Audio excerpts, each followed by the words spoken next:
Wisconsin head coach Luke Fickell is at Big Ten Media Days. Take just that sentence. If I say it a year ago, what do you slap me? Like, what do you think about that? Yeah, I probably would.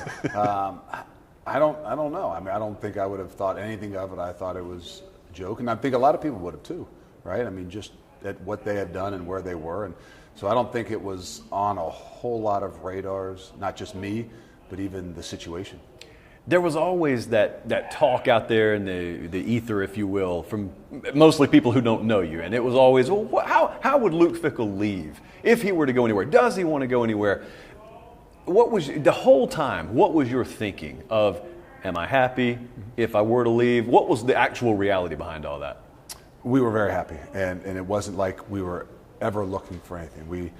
We're in a great place, obviously, even with the league change and things like that, and you could see the growing and the evolution of it. But we also, as a family, weren't naive to think, okay, if we're ever going to do this, timing has a lot to do with it. And so it was a unique year saying, okay, if this is ever going to be something that we're going to do, it's probably either going to be coming up or it's not going to be for a while, just based on the kids and things like that. And I was we were all perfectly good with that. But kind of fast forward through the year and some situations and things happened, and it became a little bit more evident that where college football is going, what you want to be a part of, had something to do with it as well. But I think the uniqueness of not knowing as much about Wisconsin and then learning more about Wisconsin, it made it a lot easier than any of the other decisions I've had. I think that would fascinate most people. So you just said, I didn't know a ton about the program. And then you learned about it. What did you learn, and what eventually was the tipping point that sold you? Well, I mean, I knew about the culture, right? If you play somebody, you prepare somebody, you got an idea of, what the identity of a place is. I had studied and known enough about Coach Alvarez to know what it is that he started and how he left it. But I didn't know anything about Madison. I didn't know anything about the university. I didn't know anything about the real guts of what a program is. And for me and for us and for our family to be in a place where we didn't feel like our kids could thrive. Like, football's important, right? Not just my football, but football for my own, and kids that are going to be in high school. And so to be in a community, in a state, in an area where not just college football is important, but high school football, and the ability for them to have the same experiences that I had growing up in Ohio was important. Now what's interesting is you went up there and you hired Phil Longo, and then you guys were really active in the transfer portal. And so basically every one of us who grew up on college football, we know Wisconsin as pretty much the same thing. And now I look at it and I wonder, all right, well, how much of that is maintained? And then how much of it, when I watch Wisconsin this fall and in the coming years, will make me say, wow, that's Wisconsin. Yeah. I want to ask you, where are things headed? We'll have to just see about that. It'll look different. I mean, we all hopefully understand that and brace ourselves for that. It definitely looks different. But I don't think when you really get down to it, the brass tacks of things, that it's that much different. It's still about the game it's won up front. It's still about the big guys. Yes, it might be a little bit more balanced. If Wisconsin in the past had been, a little bit balanced, more run than pass, it might be the same thing, pass to run. But it's going to be balanced. It's going to be physical. It's going to start with the ability to be able to run the football. It's just going to be in different ways. And I think that's the uniqueness. And, some people, as you break it down, you would say, well, that was a run play, but he threw the ball. So what does it really go down as? Well, in stats, it goes down as a pass.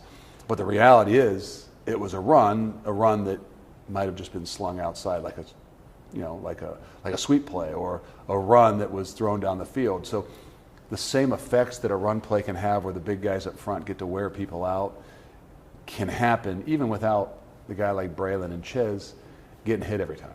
What did you think of the roster you inherited when you first glanced at it? I didn't know, right? I mean, that was the beautiful thing about the 1 month, right? And when you first inherited, I never looked at a roster. I didn't look at a quarterback situation. I wasn't something I was going to evaluate. Like, if this was going to be the right thing, it was going to be the right thing for the bigger picture, not what we can do right now. It's going to be about, can we build, can we maintain, and can we create something over time?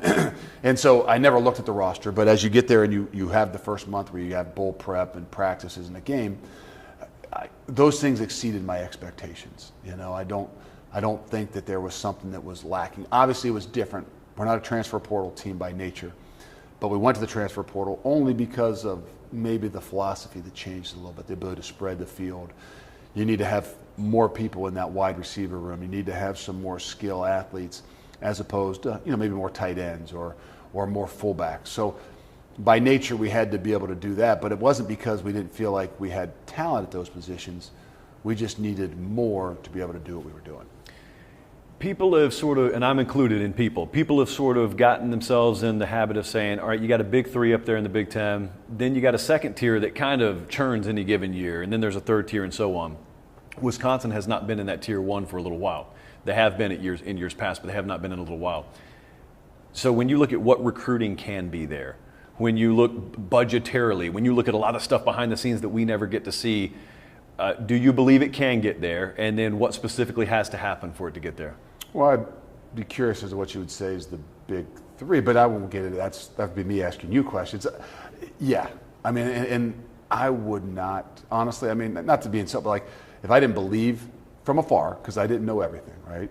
If I didn't believe that we could do that, if I didn't believe that there was going to be the support, like, it's the Big Ten. And I know there can still be some differences, but the reality is inside the Big Ten, from where college football is going, I would hope and believe that everybody can and will have some version of the support needed to be successful, us included. There are some things we got to continue to grow to do, but we understand that. That's a part of it. And for me, yes, that's what it's all about, right? I don't look at who's one and who's two and who's three. It's all about can you be number one? And to me, that's kind of a mindset and that's a mentality, So didn't really evaluate as to where it is or where it was, but more so about where can it go. From the time you were first a head coach to the time you are right now, what do you think's changed the most about you? Oh gosh, I think the ability to handle adversity. I think that as you get older and you understand when you're a leader, when you're the kind of the face and you have to make sure that everybody's going to follow, your ability to rise and fall on every little thing makes it really difficult because you can't be consistent. So to understand and know when you need to be emotional and when you need to control emotions and to be the example of how you want to be able to do things is, to me, really critical. And sometimes, people think it's about what you say when it's really about what you do. And I don't know that I understood all that. I don't know that I understood really the authenticity behind leadership and the consistency behind leadership as opposed to just leading. And that's through experience. How long does it take you to learn who you can trust on matters that you don't have a lot of expertise in? Like, some guys don't know anything about nutrition. Some guys don't know anything about sports science, but it's a critical part of your infrastructure. How long does it take you to say, that's my girl, that's my guy? Well, I can tell you this, that in that 8-9 months that I had that stint, I didn't know anything about that. I had no idea about delegation. I had no idea about trusting and letting people do what it is that they do. And that was a big growth as well. And I think it's unique because I'm not one of those ones that just turn things over.